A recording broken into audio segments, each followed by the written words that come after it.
বাবু সিঁদুর পরানোর মন্ত্র হচ্ছে শিরভূষণম সিন্দুরম ভর্তারায়ু বিবর্ধনম সর্বরত্ন করম দীপম সিন্দুরায় প্রতিগ্রাহিতাম। অর্থাৎ সিন্দুর হচ্ছে সব থেকে পবিত্র মাঙ্গলিক জিনিস, যেটা আজকে আমি ধারণ করতেছি আমার স্বামীর আয়ু বৃদ্ধির জন্য। পৃথিবীতে যত রকমের রত্ন আছে তার মধ্যে শ্রেষ্ঠ রত্ন হচ্ছে সিন্দুর। বুঝতে পেরেছো?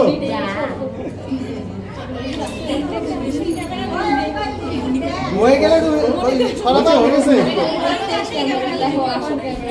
এইটাই হচ্ছে কথা। দেখ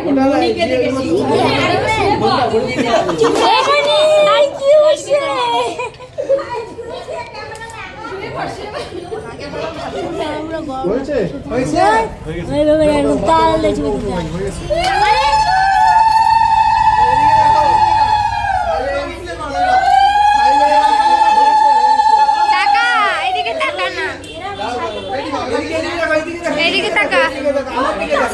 বিয়ে হয়ে গেছে, এবার আমার দিকে দেখো।